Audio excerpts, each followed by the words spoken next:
Assalamualaikum warahmatullahi wabarakatuh. Halo teman-teman, kami dari kelompok kelima ingin mempresentasikan tugas menganalisis teks resensi dari film yang berjudul Keluarga Cemara. Kelompok kami beranggotakan 5 orang, yaitu Nabila, Novita, Rizky, Srinina, dan Selvi. Pertama-tama kita mulai dari pembahasan. Ada identifikasi, orientasi, sinopsis, analisis, dan evaluasi. Kita masuk ke identitas. Yang pertama, judul film Keluarga Cemara. Yang kedua, sutradara Yandi Lawrence. Yang ketiga, produser Anggia Karisma dan Gina Esnoer. Yang keempat, penulis Gina Esnoer dan Yandi Lawrence. 5. Pemain Ringo Agus Rohman sebagai Abah, Nirina Zubir sebagai Emak, Zara ZKT48 sebagai Eis, Widuri Putri Sasono sebagai Cemara atau Ara. Genrenya itu drama keluarga. Studio Visinema Pictures, ID Source Entertainment, Kaskus. Durasi 110 menit atau 6.600 detik. Orientasi. Keluarga Cemara adalah film yang bagus untuk ditonton oleh semua kalangan. Film yang disutradarai oleh Yandi Lawrence dan ditulis oleh Ginatri S. Noer ini mampu membuat penonton ikut masuk dalam suasana cerita yang mereka buat.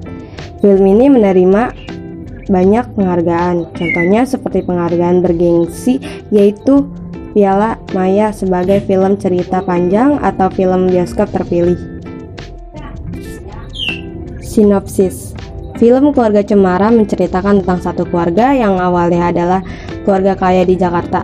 Mereka hidup bahagia, penuh cinta dan penuh makna. Berakhir menjadi keluarga yang jatuh miskin karena seseorang yang dipercaya oleh abah dan emak telah melakukan tindakan yang tidak baik, yaitu ilegal.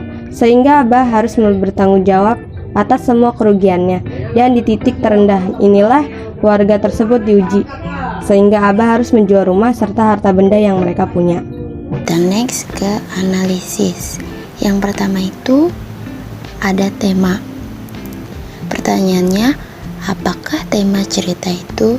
Tema cerita dari film yang kita ambil itu temanya keluarga. Yang B, apakah tema itu sah dan benar sebagai kebenaran umum? Ya, karena memang sering terjadi di kehidupan di mana satu keluarga diuji untuk bersabar menghadapi ujian terberat yang Tuhan berikan. Next, yang kedua ada alur. Pola apakah yang digunakan pengarang dalam membangun alur ceritanya itu? Alur maju, karena menampilkan peristiwa secara runtut, mulai dari awal, tengah, sampai akhir. B. Peristiwa-peristiwa apakah yang telah dipilih untuk melayani cerita itu? Peristiwa dari keluarga Cemara yang awalnya itu keluarga yang kaya raya dan sampai akhirnya mereka jatuh miskin karena sang abah ditipu oleh orang yang ia percaya, sehingga semua yang ia miliki disita. Lalu mereka pindah ke sebuah desa dan akan menempatkan rumah yang dulunya dipakai oleh ibu dari abahnya. Lalu mereka sekeluarga akan tinggal sementara dulu di sana, dan abah pun sambil mencari pekerjaan untuk menghidupkan keluarganya. Apakah terdapat hubungan wajar dan baik antara tema dengan peristiwa-peristiwa itu? Ada, karena di tema ini hubungannya dengan film tersebut adalah sebuah cerita tentang keluarga. Yang D, mengapa suatu peristiwa lebih menonjol daripada yang lain-lainnya? Karena peristiwa keluarga Cemara terdapat nilai kesetiaan dan kepercayaan, menghormati, cinta dan kasih sayang, tidak mementingkan diri sendiri, serta baik dan ramah. Film Keluarga Cemara memiliki adegan-adegan yang mengandung nilai sosial, budaya, dan pendidikan yang perlu ditelaah lebih dalam. Apakah peristiwa-peristiwa itu disusun secara rapi dan baik sehingga dapat memberikan suatu penekanan yang penting dan berguna? Peristiwa ini tersusun dengan rapi dan baik, juga baik, karena di sini kita juga seperti dibawa ke kehidupan mereka dan mengajarkan banyak hal-hal kecil yang ternyata penting untuk dijalani. F. Apakah peristiwa-peristiwa itu wajar dan hidup? Peristiwa-peristiwa dalam film tersebut bisa dibilang sangat wajar karena konflik yang diangkat adalah tentang problem keluarga. Yang G. Bagaimana peristiwa-peristiwa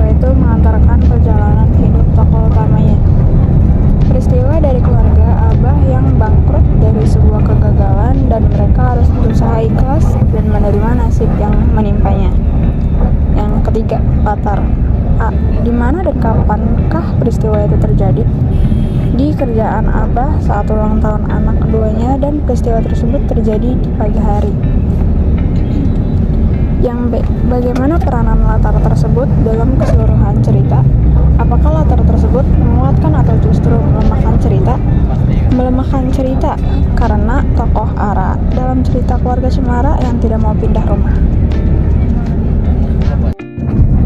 4. Penokohan. A. Bagaimana cara pengarang dalam menampilkan karakter tokoh-tokohnya? Yang pertama, Abah. Ia adalah seorang ayah yang sangat pekerja keras, jujur, dan tidak pantang menyerah. Yang kedua, Emak. Ia adalah seorang ibu yang sangat mencintai keluarganya. Yang ketiga, Eis. Ia adalah anak pertama dari Abah dan Emak. Yang keempat itu adalah Ara. Ia adalah seorang anak kedua dari Abah dan Emak yang sangat polos. B. Apakah karakter tokoh-tokoh itu wajar atau terkesan dibuat-buat?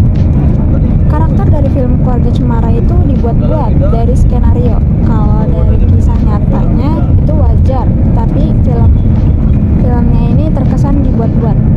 Yang C. Bagaimana hubungan antara satu tokoh dengan tokoh lainnya?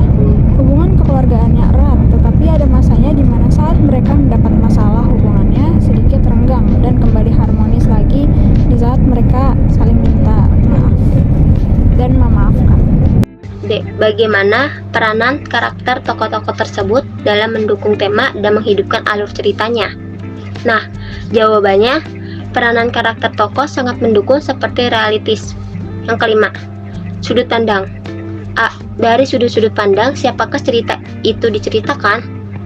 Jawabannya, sudut pandang orang pertama ialah Abah. Sudut pandang orang kedua ialah Emak. Yang B. Apakah sudut pandang itu dijalankan dengan konsekuen dalam seluruh cerita? Nah, jawabannya, konsekuen yang tidak hanya mengandalkan sudut pandang orang pertama, tetapi mengandalkan sudut pandang orang kedua dan ketiga juga. Amanah. Apa amanah cerita itu? Amanah cerita itu adalah banyak memberikan motivasi terutama untuk kita seorang anak yang harus mengerti posisi kedua orang tua jika orang tua kita sedang dalam kondisi ekonomi kritis. Kita sebaiknya tidak egois dan kita seharusnya membantu mereka sebisa mungkin sesuai dengan kemampuan kita. B. Bagaimana cara pengarang menyampaikan amanatnya bersifat mengurui atau tidak? Inspirasi hidup paling menonjol dari film Keluarga Cemara adalah bagaimana berlaku jujur. Dari awal kisah sudah terlihat bahwa keluarga tersebut memilih hidup jujur meskipun sederhana. Abah, emak, dan anak-anaknya rela mengerjakan apa saja meskipun terlihat rendah di mata masyarakat. Amanat tersebut bersifat mengurai. Bahasa. Apa bahasa cerita itu tajam, lincah, dan sugestif? Jawabannya, bahasa cerita itu tidak tajam, tidak pula lincah, apalagi sugestif karena menggunakan bahasa daerah. B. Apakah penggunaan gaya bahasa itu tepat, wajar dan tepat? Karena dalam film tersebut, bahasa tersebut digunakan sehari-hari sehingga bahasa yang digunakan menjadi wajar dan tepat. Selanjutnya C. Gaya bahasa apakah yang dipergunakan dalam cerita itu? Yang pertama, majas personifikasi. Majas personifikasi adalah gaya bahasa perbandingan yang mengubah benda mati seolah-olah memiliki sifat atau bertingkah laku seperti layaknya manusia. Contohnya seperti pada layar, yaitu dialog Ara dan Ais. Jadi nggak ada dialognya. Ara, ya teh, mana ada pohon yang bisa ngomong? Ais, tapi pohonnya nari. Ara, coba gimana gerakannya? Oke, selanjutnya yang kedua ada majas hiperbola. Apa sih majas hiperbola? Majas hiperbola adalah majas yang menggambarkan sesuatu secara berlebihan. Bahkan penggambaran tersebut seringkali terasa kurang masuk akal atau susah dipahami lebih lanjut. Contohnya pada layar, yaitu dialog Abah dan karyawan. Oke, selanjutnya evaluasi. Yang pertama ada kelebihan. Kelebihan apa sih yang ada di film Keluarga Cemara? Poin pertama itu ada visual film yang bisa dinikmati semua kalangan, alur ceritanya yang seru, dan film yang membuat penontonnya ikut merasakan. Poin kedua itu ada sebuah keluarga yang bisa merasakan kenikmatan, kebersamaan, kesederhanaan, dan susah senang selalu bersama. Kekurangan apa aja sih yang ada di film Keluarga Cemara ini? yaitu terdapat bahasa yang kurang dipahami oleh halayak umum, seperti bahasa Sunda dan bahasa Inggris. Namun, melalui bahasa Sunda dan bahasa Inggris ini, kita bisa menambah wawasan dalam berbahasa. Akhirnya, sampai di ujung presentasi. Terima kasih atas perhatiannya. Jika ada kekurangan, kami minta maaf. Dan jika ada kelebihannya, tidak usah dikembalikan karena kami orang yang ikhlas. Wassalamualaikum warahmatullahi wabarakatuh. Bye-bye guys.